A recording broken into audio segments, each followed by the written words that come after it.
क्या ट्रेडिशन मतलब हमारी जो परंपरा है वो असल में एक मेंटल स्लेवरी या मानसिक गुलामी है।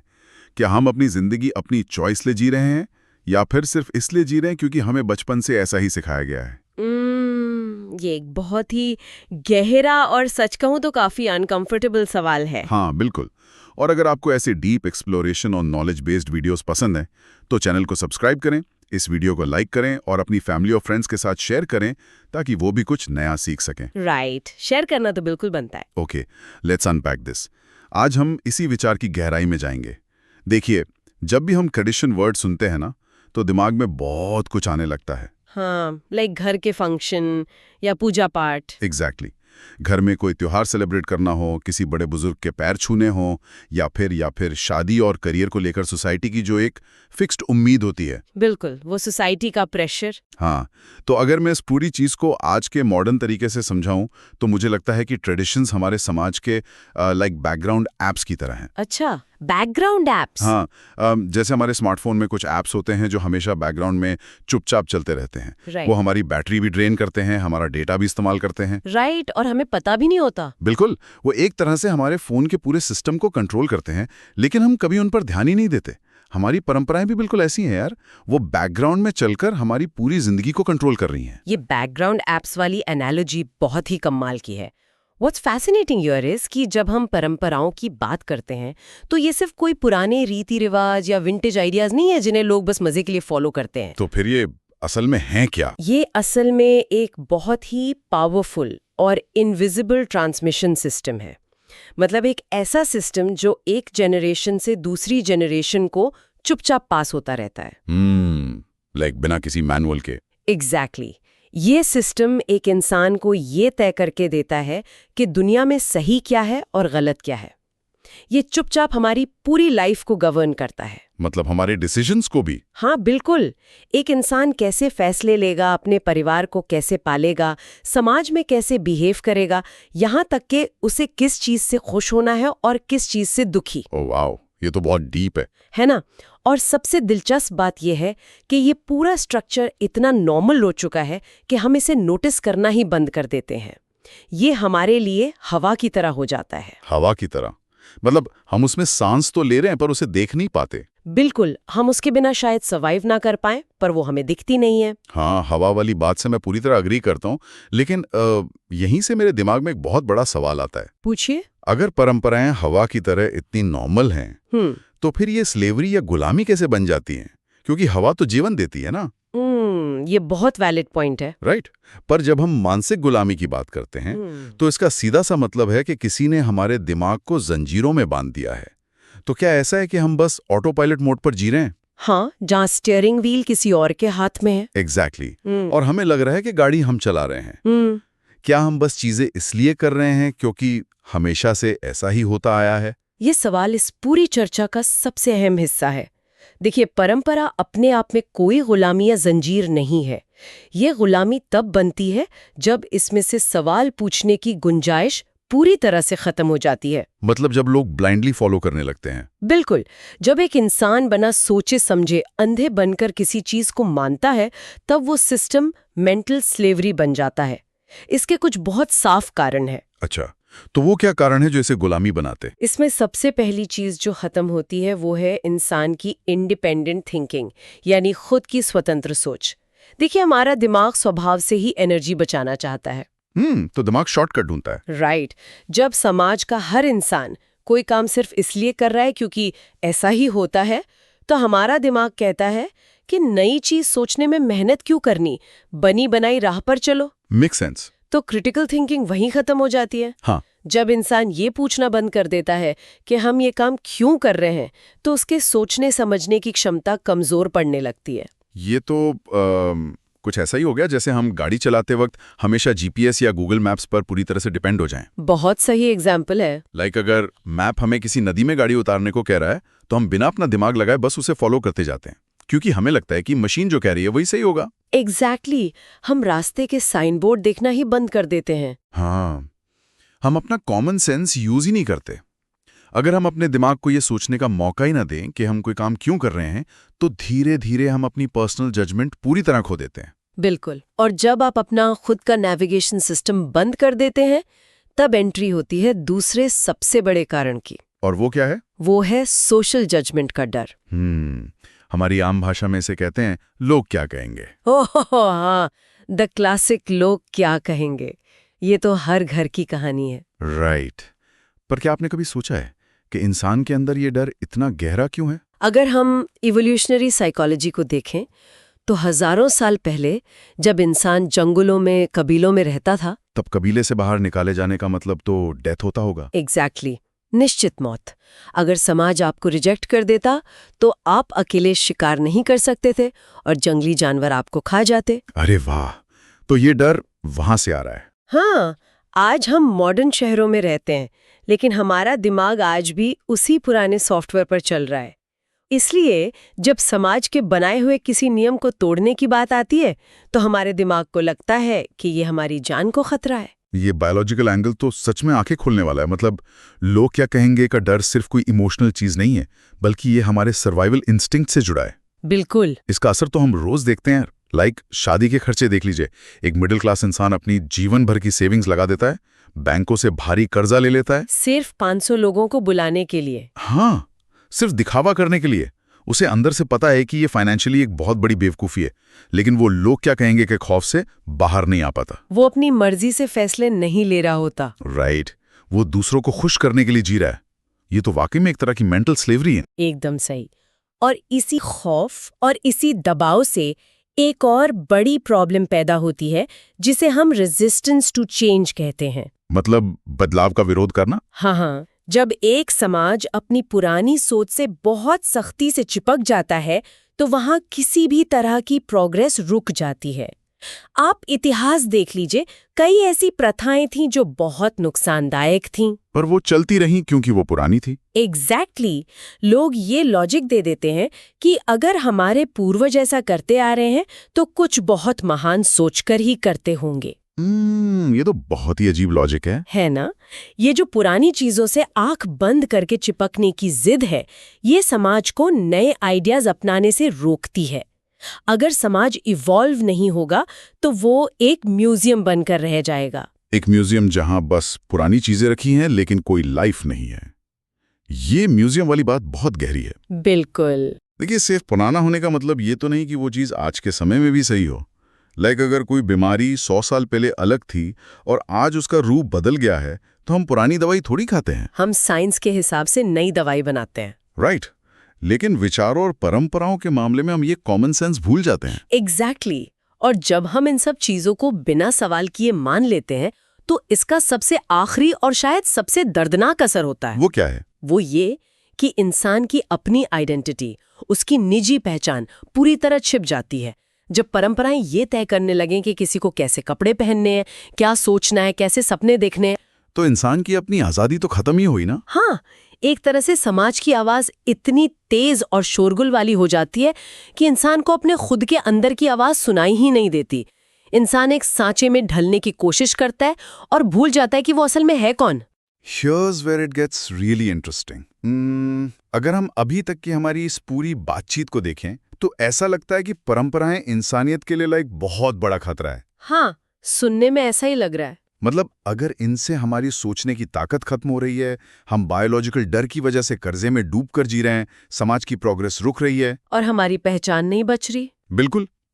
तो फिर एक बहुत बड़ा सवाल आता है दिमाग में, अगर ये सब इतना ही टॉक्सिक है तो ये परंपराएं इतने हजारों सालों से टिकी कैसे हैं? ये बहुत ही शानदार पॉइंट है। मतलब अगर ये सिर्फ एक वायरस की तरह होती तो अब तक हमारा ह्यूमन सोशल सिस्टम क्रैश क्यों नहीं हुआ?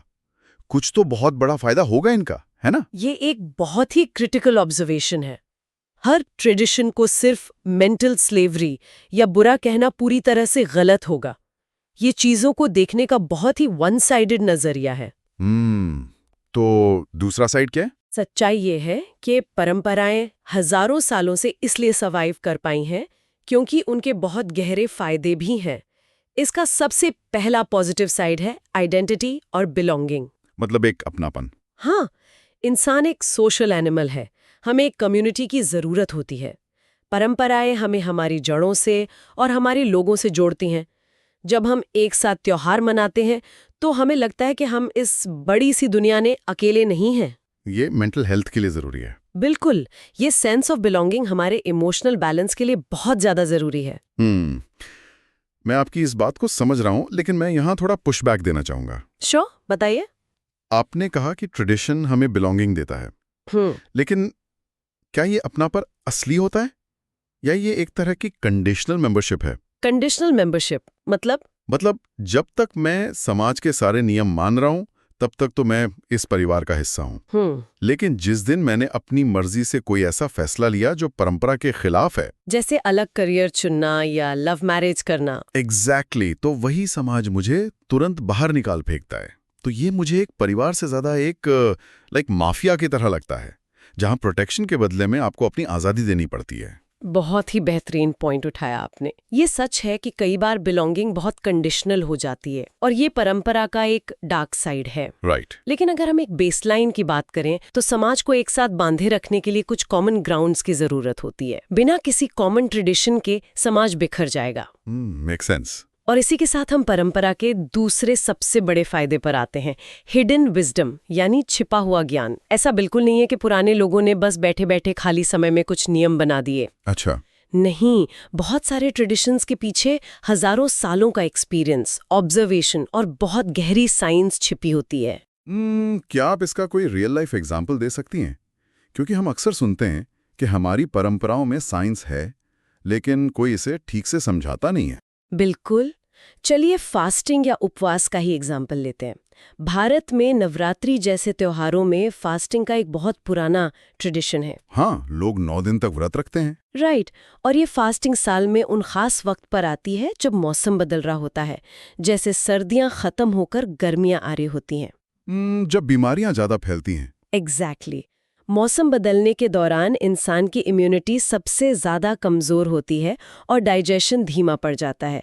ऐसे वक्त में हल्का खाना या फास्टिंग करने से शरीर को रिकवर होने का टाइम मिलता है। अरे वाह, ये तो बहुत लॉजिकल है। आज की मॉडर्न साइंस इसे ऑटोफैजी कहती है, जहां शरीर की सेल्स खुद को रिपेयर करती हैं। अब हजारों साल पहले हमारे पूर्वजों के पास मेडिकल जर्नल्स तो थे नहीं। हाँ, ना कोई लैब थी। तो उन्होंने इस साइंटिफिक प्रैक्टिस को धर्म और परंपरा के साथ जोड़ दिया ताकि लोग इसे एक नियम मानकर फॉलो करें और बीमार ना पड़ें। ये तो बहुत ही कमाल की बात है यार। मतलब हमारे पूर्वजों ने ट्रायल और एरर करके जो सबसे बेस्ट प्रैक्टिसेस निकाली, उन्हें एक ट्रेडिशन का पैकेट बनाकर हमें दे दिया। बिल्कुल सही कहा। ताकि हर नई जनरेशन को पहिया फिर से इन्वेंट ना करना पड़े। जैसे हम आज इंटरनेट से बना बनाया कोड डाउनलोड कर लेते हैं, वैसे ही ट्रेडिशन वो कोड है जो हमारे पूर्वजों ने हमारे लिए लिखा था। बहुत खूब। ये कोडिंग वाली एनालॉजी बिल्कुल परफेक्ट है। और इसी से तीसरा बड़ा पॉजिटिव पॉइंट जुड़ता है, स्टेबिलिटी। स्टेबिलिटी। हाँ, आज के टाइम में हाँ, आज की दुनिया बहुत तेजी से बदल रही है। एआई आ रहा है, काम करने के तरीके बदल रहे हैं। इस भयंकर स्पीड के बीच एक आम इंसान बहुत जल्दी कंफ्यूज्ड और स्ट्रेस्ड महसूस करता है। ये तो है, एंजाइटी बहुत बढ़ गई आजकल। ऐसे में परंपराएं हमारी जिंदगी में एक एंकर या लंगर की तरह काम करती हैं। जब बाहर दुनिया में बहुत शोर हो, तब वो जाने पहचाने रीति रिवाज हमें एक ठहराव देते हैं, एक शांति देते हैं। राइट। हमें पता होता है कि चाहे कुछ भी हो जाए, दिवाली पर हम परिवार के साथ होंगे या ईद पर वो खास खाना खाएंगे। ये प्रिडिक्टेबिलिटी दिमाग को बहुत बड़ी राहत देती है। So what does this all mean? अगर हम पूरी तस्वीर को देखें तो एक तरफ हम कह रहे हैं कि ट्रेडिशन हमारी सोचने की ताकत छीन लेता है, हमें लोग क्या कहेंगे के डर में फंसा देता है। और दूसरी तरफ हम कह रहे हैं कि ये हमें पहचान और शांति देता है। बिल्कुल, इसमें गहरा ज्ञान भी छिपा है। तो फिर सही रास्ता क्या है? अगर प्रॉब्लम ट्रेडिशन में नहीं है तो प्रॉब्लम आखिर कहाँ है? If we connect this to the bigger picture, तो हमें ये गहराई से समझ आएगा कि असली प्रॉब्लम ट्रेडिशन में नहीं है। असली प्रॉब्लम है अनक्वेश्चन ट्रेडिशन में। अनक्वेश्चन ट्रेडिशन मतलब बिना सवाल किए मानना। एग्जैक्टली, जिसे बिना कोई सवाल किए आंख बंद करके माना जा रहा है। यही ब्लाइंडनेस और अवेयरनेस के बीच का फर्क समझना सबसे ज्यादा जरूरी है। बहुत बड़ा फर्क है ये कहने में कि मैं ये इसलिए कर रहा हूं क्योंकि हमेशा से ऐसा ही होता आया है, और ये कहने में कि मैं ये इसलिए कर रहा हूं क्योंकि मैं इसके पीछे का लॉजिक जानता हूं। मतलब प्रॉब्लम उन बैकग्राउंड एप्स में नहीं है। तो किस में है? प्रॉब्लम ये है कि हमने उन्हें वो डिफॉल्ट परमिशन दे रखी है कि वो बिना हमसे पूछे हमारा डेटा इस्तेमाल कर सकते हैं। हमें बस सेटिंग्स में जाकर देखना है कि कौन सा ऐप हमारे फायदे का है और कौन सा बस बैटरी ड्रेन कर रहा है। एग्जैक्टली जो बैटरी ड्रेन कर रहा है उसे अनइंस्टॉल करने का टाइम आ गया है। बिल्कुल सटीक। अगर आप किसी चीज को बिना समझे बस डर के मारे फॉलो कर रहे हैं तो वो आपके लिए एक सीमा बन जाती है, लेकिन अगर आप उसे अवेयरनेस के साथ अपनाते हैं तो वो ताकत बन जाती है। गुलामी ट्रेडिशन से नहीं आती, गुलामी हमारे उस अंधे तरीके से आती है। हाँ बिल्कुल। ये बहुत ही गहरी बात है। तो अब सवाल ये उठता है कि हम इसे अपनी रोजमर्रा की जिंदगी में प्रैक्टिकली कैसे इस्तेमाल करें। क्योंकि देखिए, ज्ञान की बातें करना एक बात है, पर रियल लाइफ में इसे लागू करना अलग बात है। कोई स्मार्ट और आसान अप्रोच होनी चाहिए। बिल्कुल। इसके लिए हम एक बहुत ही सिंपल 4 स्टेप फ्रेमवर्क का इस्तेमाल कर सकते हैं। अच्छा, वो क्या है? चलिए इसे एक बहुत ही आम उदाहरण से समझते हैं, जैसे अपने से बड़ों के पैर छूना। ओके। पहला स्टेप है क्वेश्चन इट, यानी सवाल करें। जब आपसे कहा जाए कि पैर छुओ तो खुद से पूछें कि ये प्रैक्टिस क्यों एग्जिस्ट करती है। सवाल पूछना कोई बदतमीजी नहीं है। राइट, ये तो सीखने की पहली सीढ़ी है। तो अगर मैंने सवाल पूछा तो मेरा दूसरा स्टेप होगा अंडरस्टैंड इट, यानी समझना। मैं इसका ओरिजिन जानने की कोशिश करूंगा। बिल्कुल। इसका असली पर्पस क्या था? पैर छूने के पीछे शायद लॉजिक ये था कि जब हम झुकते हैं तो हमारा ईगो कम होता है, हम उस इंसान के ज्ञान को सम्मान दे रहे होते हैं। तो ये सिर्फ एक फिजिकल एक्सरसाइज नहीं रहती। एकदम सही। और फिर आता है तीसरा और सबसे क्रिटिकल स्टेप, इवैल्यूएट, यानी उसे परखना। मतलब आज के टाइम के हिसाब से? हाँ, अब आपको ये देखना है कि क्या वो कारण आज के इस मॉडर्न टाइम में रेलेवेंट है। क्या हर इंसान जिसके बाल सफेद हो गए हैं वो रिस्पेक्ट डिजर्व करता है? ये बहुत वैलिड पॉइंट है। हो सकता है परिवार में कोई बहुत टॉक्सिक इंसान हो, राइट, जो दूसरों का बुरा चाहता हो। तो क्या सिर्फ उम्र में बड़ा होने की वजह से उसके सामने झुकना सही है? यहाँ आपको परखना होगा कि क्या ये पॉजिटिव वैल्यू ऐड कर रहा है। और इसके बाद आता है फाइनल स्टेप, चूज कॉन्शियसली, यानी पूरी अवेयरनेस के साथ सोच समझ कर चुनना। बिल्कुल, अपना फैसला खुद लेना। जब आपने सवाल कर लिया, समझ लिया और परख लिया, तो अब आप तय कर सकते हैं कि आप सिर्फ उन लोगों के पैर छुएंगे जिनकी आप सच में दिल से रिस्पेक्ट करते हैं। आप ये डर से या सोसाइटी के प्रेशर में नहीं करेंगे। एग्जैक्टली। आप सिर्फ उन्हीं ट्रेडिशंस को फॉलो करेंगे जो आपकी वैल्यूज से मैच करते हों। इस पूरी चर्चा का जो सार है उसे हम एक बहुत ही पावरफुल लाइन में समेट सकते हैं। Tradition without understanding is bondage, tradition with awareness is wisdom. अरे वाह! यानी बिना समझे परंपरा मानना मानसिक गुलामी है, लेकिन समझकर अपनाना सबसे बड़ी समझदारी है। हमारा लक्ष्य परंपराओं को फेंकना नहीं है, बल्कि भीड़ के पीछे चलने वाली आदत से आजाद होना है। बहुत खूब। This raises an important question. क्या हम अपने घरों में वो माहौल बना रहे हैं जहां युवा लोग बिना किसी डर के अपनी परंपराओं पर सवाल उठा सकें? ये सच में सोचने वाली बात है। जरा सोचिए, अगर आज हमें अपनी आने वाली जनरेशन्स के लिए कोई बिल्कुल नया ट्रेडिशन शुरू करना हो, तो वो क्या होगा? कोई नया ट्रेडिशन? क्या हम उन्हें हर चीज पर सवाल करने की आज़ादी, यानी फ्रीडम टू क्वेश्चन, का एक नया ट्रेडिशन दे सकते हैं? एक ऐसा ट्रेडिशन जहां बच्चे के सवाल पूछने को बदतमीजी ना माना जाए, बल्कि उसकी क्यूरियोसिटी की निशानी माना जाए। बिल्कुल। ये एक ऐसा गहरा विचार है जिसे मैं चाहूंगा कि हम सब आज अपने दिमाग में लेकर जाएं और इस पर शांति से सोचें। मैं पूरी तरह सहमत हूँ। ये एक ऐसा विषय है जिस पर हर किसी का अपना अनुभव होता है। ऐसा कौन सा ट्रेडिशन या रीति रिवाज है जिसे आप पहले बिल्कुल ब्लाइंडली फॉलो करते थे, लेकिन अब आपने उस पर सवाल करना शुरू कर दिया है? हाँ, लोग अपने एक्सपीरियंसेस शेयर कर सकते हैं। हमें कमेंट सेक्शन में कमेंट करके जरूर बताएं। हमें आपके अनुभव जानकर बहुत खुशी होगी। As you have watched full video, आप यहाँ तक आ गए हैं, तो जाने से पहले please subscribe to the channel to get such useful and informative videos notification.